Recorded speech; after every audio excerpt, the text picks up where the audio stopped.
Hi, and so today I was at work, but not at work. I was at home because it was too snowy to get in. It was technically too snowy to get in yesterday as well. It was a bit of a nightmare journey. I was able to get in, but I took one look out the window and looked at it. I thought, well, this is going to be tricky immediately where I live, and then it should get a little bit better. But I live quite close to where I work at a college. But I thought, well, the forecast is for heavier snow to come as well, so it's only going to get worse. And there's people coming from all over the place, a lot of students coming from buses. I thought, well, we're not going to get many students in. And indeed, we didn't. Many schools just closed right from the start as well. And it comes to the usual thing. We get this every now and then when I have to say this, and there'll be people, particularly Scandinavians or anyone around the world that is used to wintry conditions. Oh, a little bit of snow and the UK falls to pieces. Excuse me. And it's true. It's true. The sort of conditions we have would not faze someone, again, who's used to those conditions. But then that's the point, isn't it? Used to those conditions. We're not. The last time I had to drive in conditions like this was 5 years ago.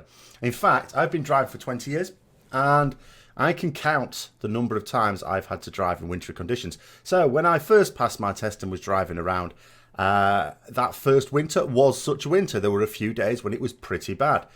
And it was pretty hairy as well, because you don't get a chance to practice much. There's lots of things that could be a bit hairy, like roundabouts, for example. I know in countries where you don't use roundabouts, the concept of them, you suddenly start driving in a country that has them, can be a bit daunting. Why? Because you're not used to them.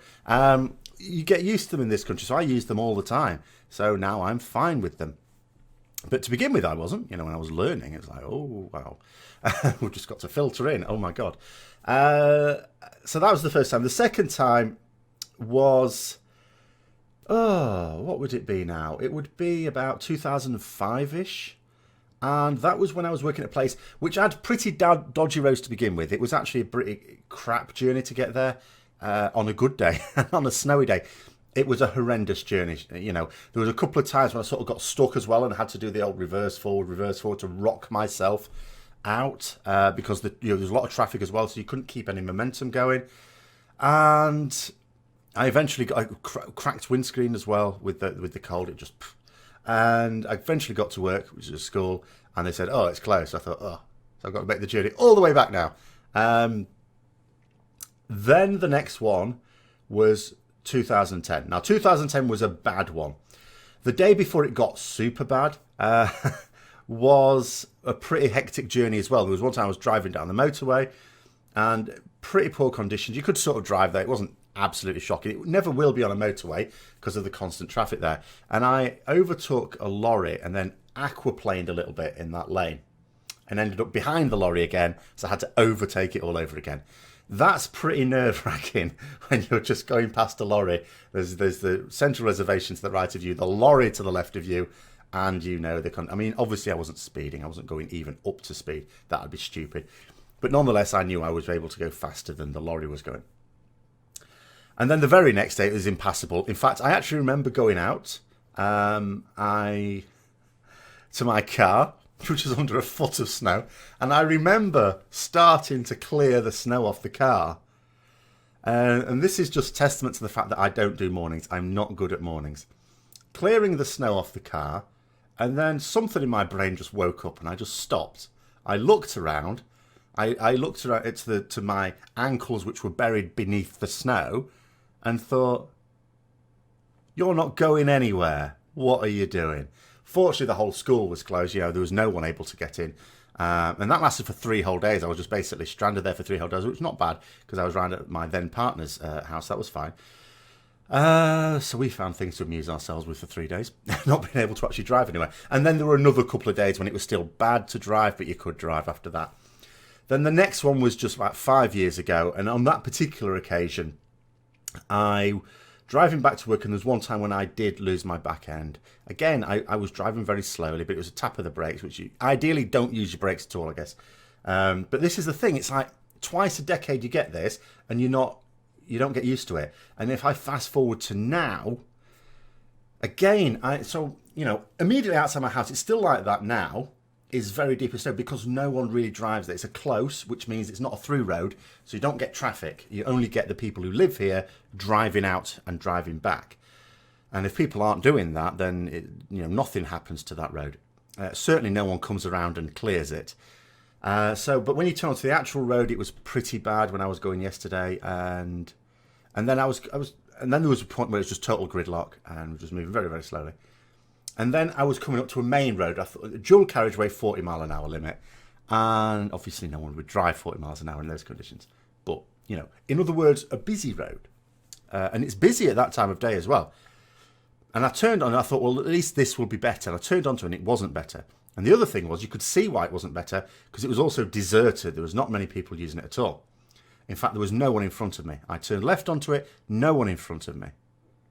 And that's where it sort of hit me, just how inexperienced I am, even though I'm an experienced driver in these conditions. Because I was thinking to myself, I don't know how fast to drive.